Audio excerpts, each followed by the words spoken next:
There are some critical things that you should do immediately upon moving into the home, and several things that need to be taken care of even before you close and move into the house. This is not a top 10 list. This is the most in-depth video on things to do after you close on your new construction home. And just so you know, I've been in the new home construction industry for over 15 years, and I've personally guided more than 500 people through the new home construction process.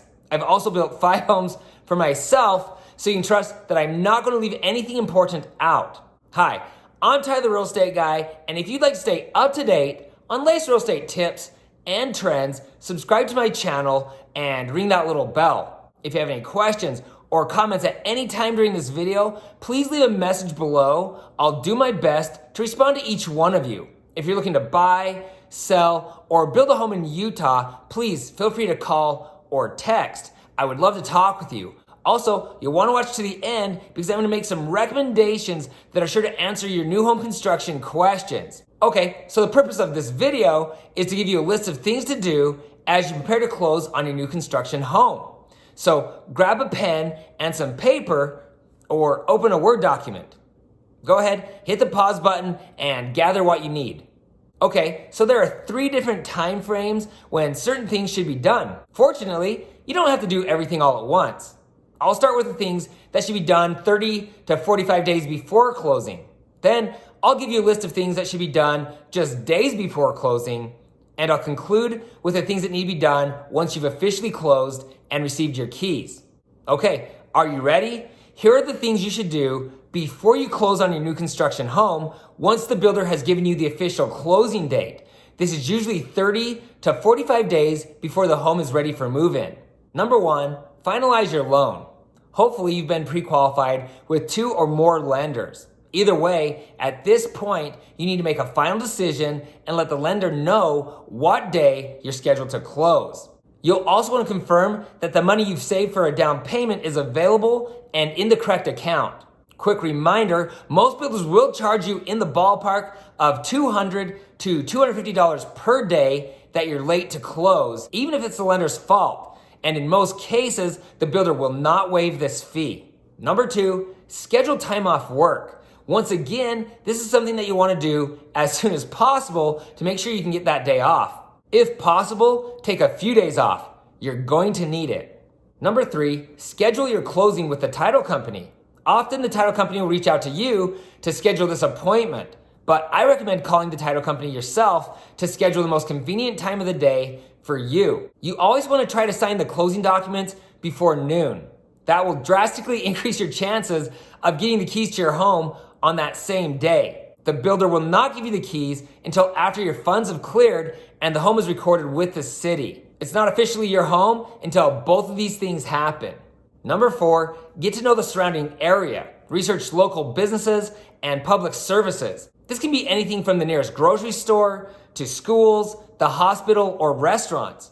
You can read reviews and do research on Google or Yelp. You may also want to see if someone in the community has already set up a neighborhood Facebook page and ask who they would recommend. Not only will they give you honest answers, but you can start building relationships with the people that you'll soon be calling your neighbors. Because the best doctors, pediatricians, hairdressers, and etc. are usually scheduled out weeks in advance, you might want to make some appointments early.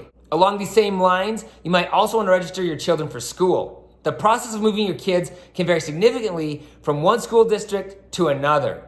Number 5, order window coverings.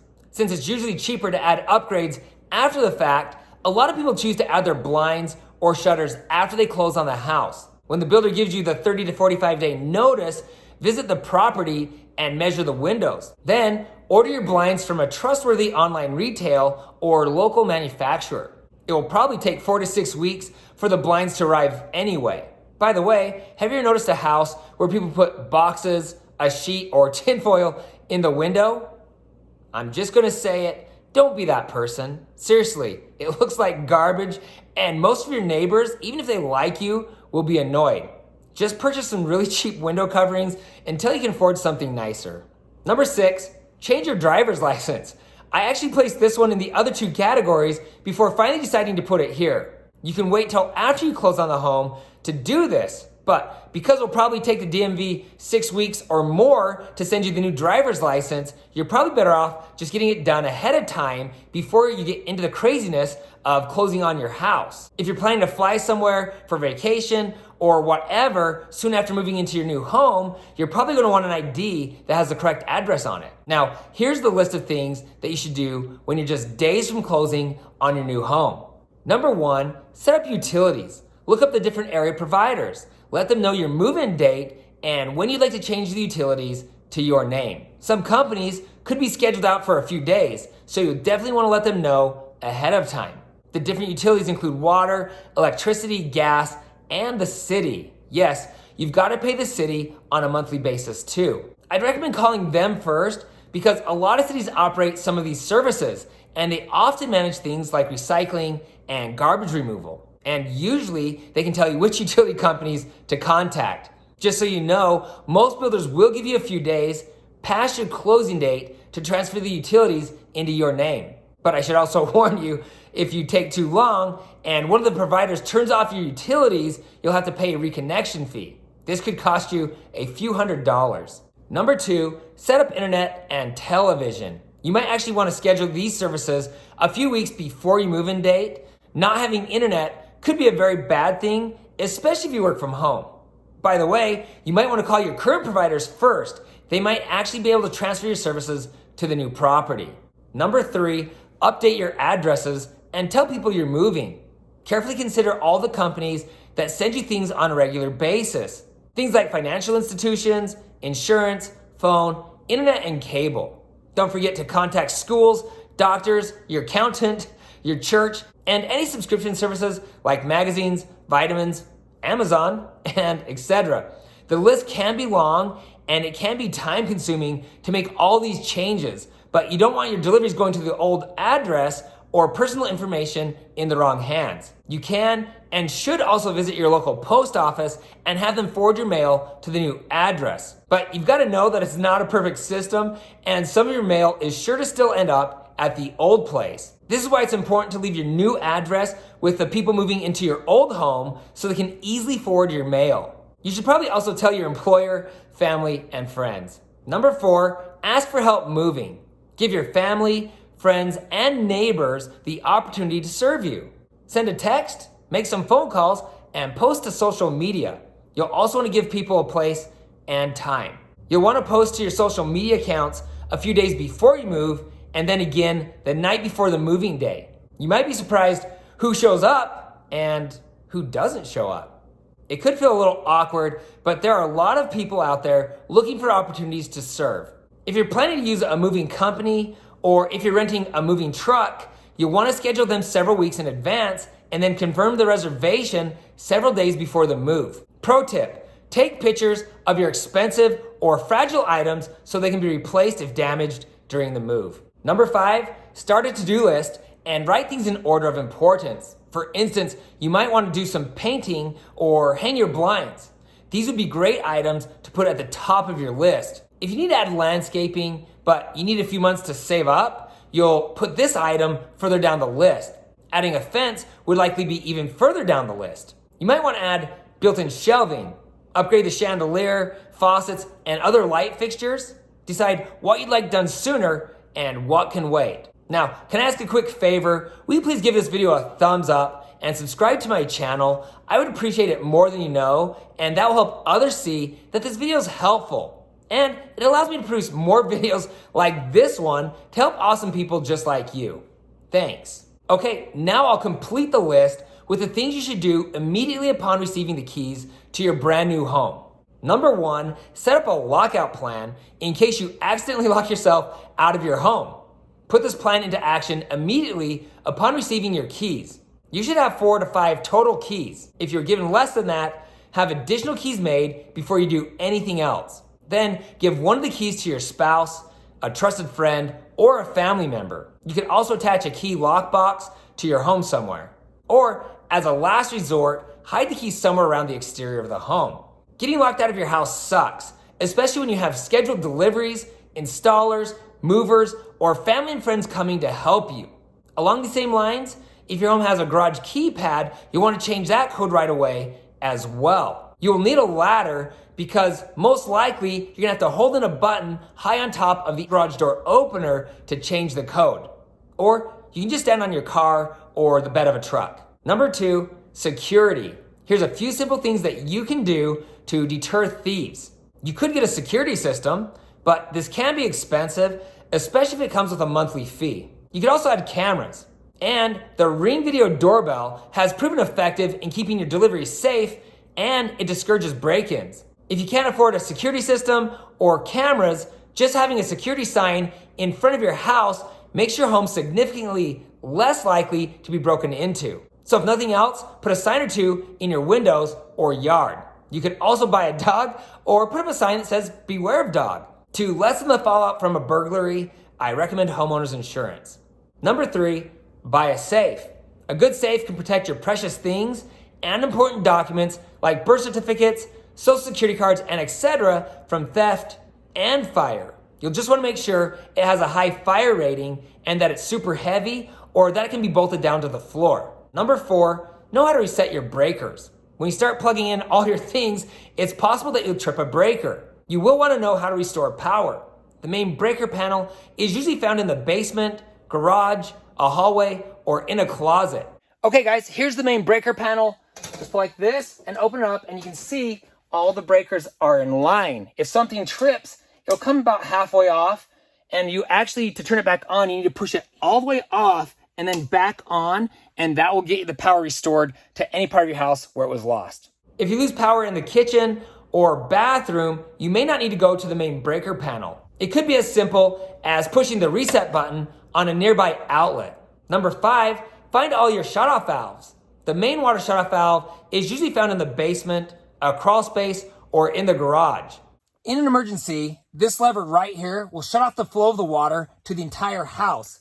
Just pull down like this, and the water will stop. There are also individual shutoff valves to every sink, toilet, or other water lines like the one to your fridge. Make sure you know where to find these and how to turn the water off. Okay, so under the sink, you'll see a little lever, just like this, a little quarter turn, and the water is off. You may need to shut off the gas to your home as well. The shutoff valve is located outside on the gas meter. There's a special tool needed to shut the gas off, which you'll need to purchase separately. You'll probably want to attach this tool to the gas meter so you're not searching for it during an emergency.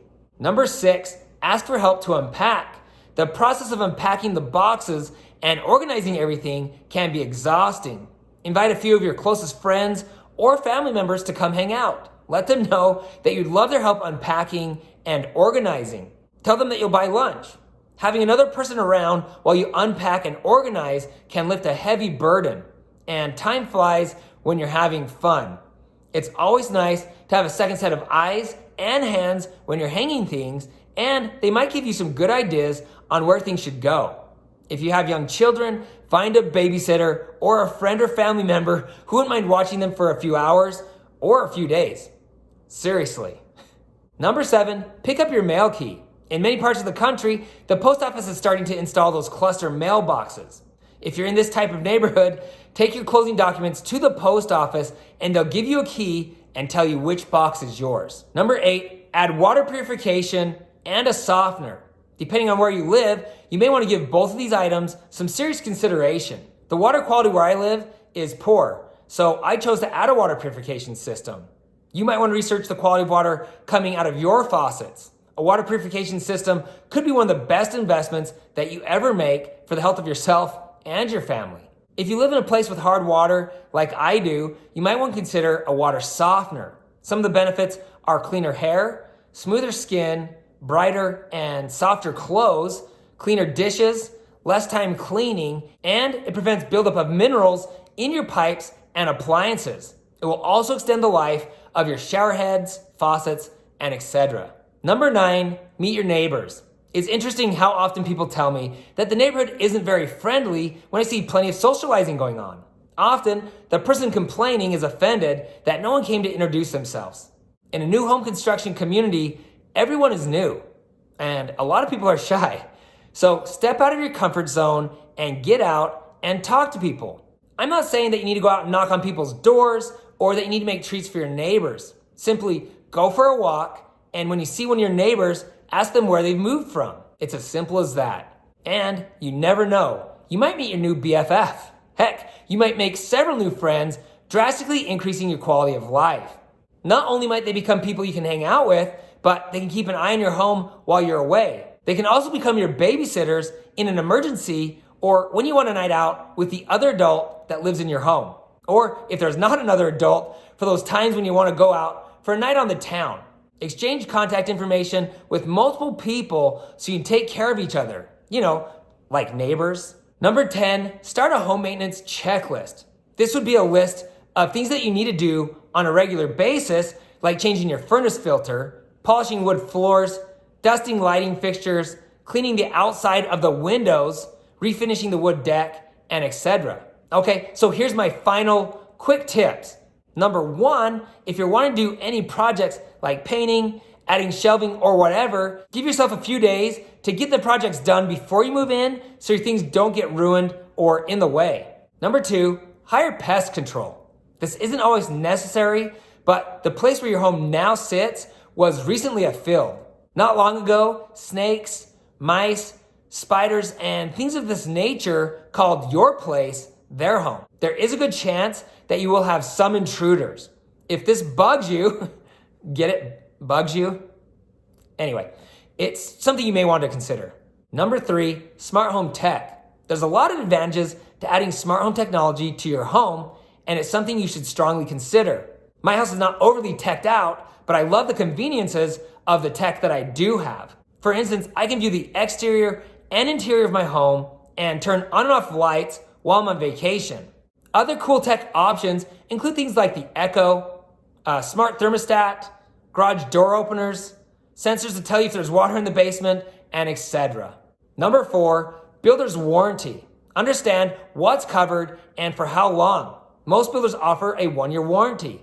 You'll want to know how to submit a normal warranty request and who to contact in case of emergency. When it comes to the small things, I prefer to keep a list of what needs to be repaired. Then I'll send the whole list to the builder at the 11-month mark. Number 5, you might want to take pictures of the new home before anything or anyone enters the property. It might be cool to look back at the pictures over the years. Number 6, don't bring your garbage with you, especially if it's an old car that's just going to sit out in front of your house for the next 18 years. Seriously, I've lived in multiple locations where people's homes became junkyards. Multiple vehicles not working, just sitting there for years. Instead, do what you can to keep your neighborhood looking nice. I assure you, your neighbors will really appreciate it. Now, if your home is nearing completion and you're preparing to close, you need to watch my recently released video, The Closing Process with Home Builders. I'll put a link below. In case you didn't know, I have hundreds of videos to help answer your real estate related questions. So as promised, here's a short list of recommended videos to guide you through the process of building a home. The guide for buying a new construction home. The home build timeline. How to save money when building a home. The most in-depth video on how a home is built.